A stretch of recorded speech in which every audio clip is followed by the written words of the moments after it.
Namaku Sarah, alamat di Emboya, Lor Pepaya, Bilangan, Kota Tembilahan. Aku menceritakan cerita yang merupakan kisah nyata yang aku alami waktu masih sekolah di Bandung. Aku harus pindah ke Kota Kembang untuk menuntut ilmu di salah satu universitas ternama di sana. Saat pindah ke Bandung, aku pergi bersama ayah. Ayah mengantarkan aku ke rumah kontrakan yang akan dihuni selama menuntut ilmu kelak. Di kontrakan itu, aku juga akan tinggal bersama dua orang saudara sepupu yang juga menuntut ilmu di tempat dan angkatan yang sama denganku. Saudara tertuaku bernama Jani dan saudara yang lebih tua dariku bernama Ava. Aku merupakan yang paling kecil dari mereka bertiga. Maklum, aku baru lulus SMA.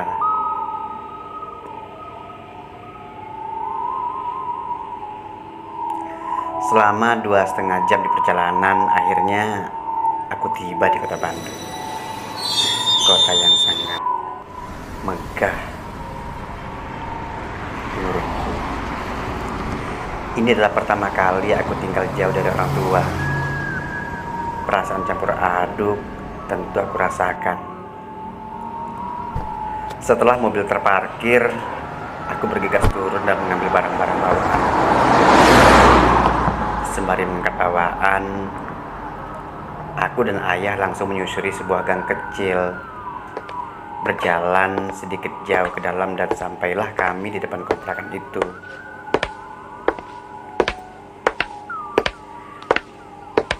Assalamualaikum. Kami mengucapkan salam sembari memasuki rumah yang pintunya memang terbuka. Waalaikumsalam, Mang, sahut Ajani dan Teh Ava. Udah sampai, silakan begini adanya, ucap Teh Ava kepadaku. Saat itu aku tersenyum dan mengangguk serta melihat sekeliling rumah. Rumah tersebut adalah rumah tua dengan 2 lantai dan sedikit tidak terawat. Saat itu aku memaklumi hal tersebut, apalagi budget yang ia miliki untuk menyewa rumah kontrakan sangat terbatas. Tangga menuju lantai 2 adalah tangga kayu dengan pegangan kayu. Dan begitu terlihat asal-asalan dibuatnya.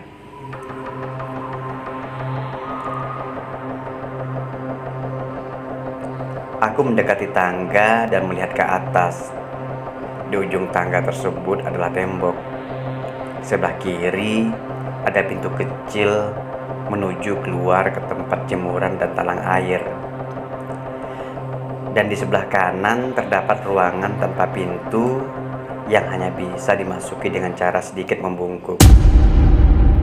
Ruangan tersebut tepat berada di atas kamar tidur aku, yang terletak di antara tangga dan kamarnya Teh Ava.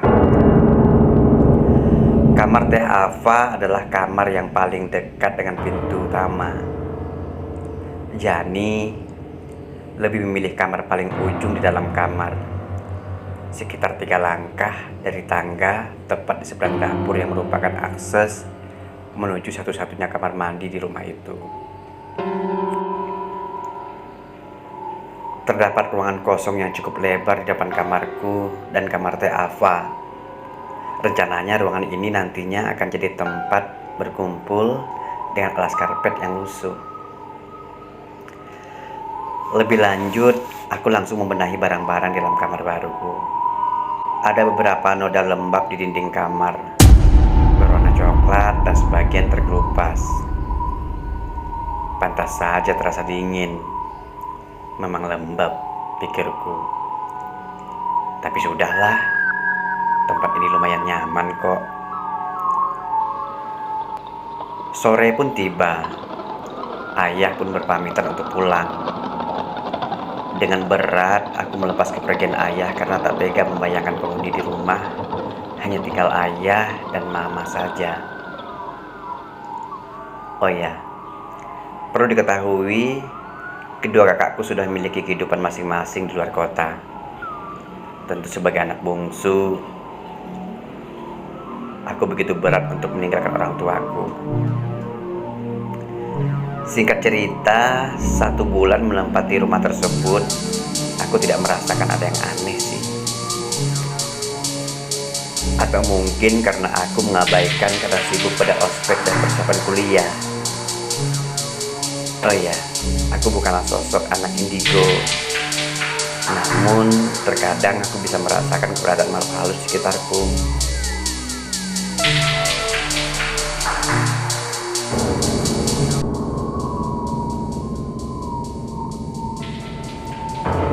Sampai pada suatu hari, saat itu kegiatan belajar sudah berjalan dan tugas-tugas mulai berdatangan. Aku harus pulang ke kontrakan sekitar pukul 7 malam dan langsung tidur. Setelah lama tertidur, aku terbangun dengan keadaan sekelilingnya yang gelap sekali. Memang sih, kebiasaanku saat hendak tidur selalu mematikan lampu kamar. Aku tidak bisa tidur dalam kondisi terang. Tapi saat itu benar-benar gelap. Gelap total dan aku harus membiasakan mataku dalam gelap. Setelah aku merasa nyawaku sudah terkumpul, aku baru sadar jika kegelapan ini karena lampu ruangan di depan kamarku mati. Biasanya kalau malam lampu tersebut dinyalakan dan cahayanya masuk lewat jendela di atas pintu kamar dan lewat sela-sela pintu yang rapuh. Saat itu aku meraba-raba mencari handphone dalam gelap.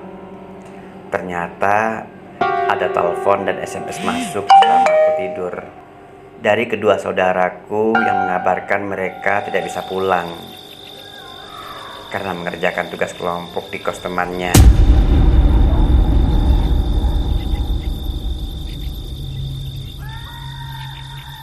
Yang berarti aku harus sendirian di kontrakan. Saat aku melihat jam, ternyata saat itu sudah pukul 2 malam. Aku sedikit merinding dan berusaha tidur kembali. Tapi kantukku sudah hilang. Jadi aku memaksakan untuk menutup mata dan pikiranku yang melayang ke sana kemari.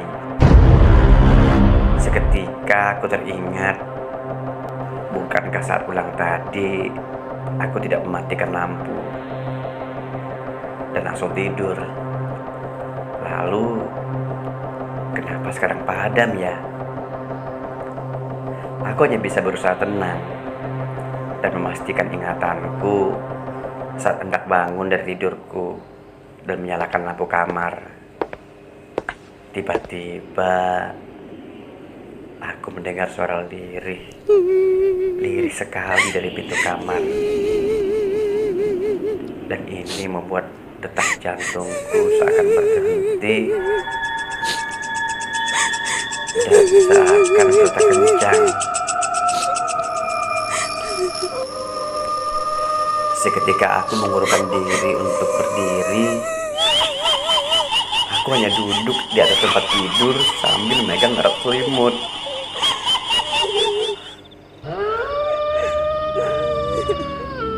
Aku diam dalam posisi waspada, ragu, antara yakin mendengar suara tawa dan berusaha meyakinkan diri sendiri bahwa aku hanya salah dengar saat itu. Aku berusaha fokus, tapi yang didengar hanya hening. Pelan-pelan aku kembali ke posisi tidur. Berhati-hati sekali seakan-akan membangunkan sesuatu yang aku pun tidak tahu itu apa. Suara langkah kaki kecil berlari melintas di depan kamarku. Otakku langsung merespon jika itu adalah tikus. Tapi suara itu semakin jelas. Aku sampai harus menutup telingaku dengan bantal. Dan jelas saja, aku pun harus mandi keringat ketika itu. Aku langsung sadar bahwa itu pasti bukan manusia, tapi itu adalah makhluk astral yang sengaja mengerjai aku. Aku berdoa dengan semua doa yang aku bisa hingga suara itu hilang. Dan kemudian lampu tiba-tiba hidup dengan sendirinya.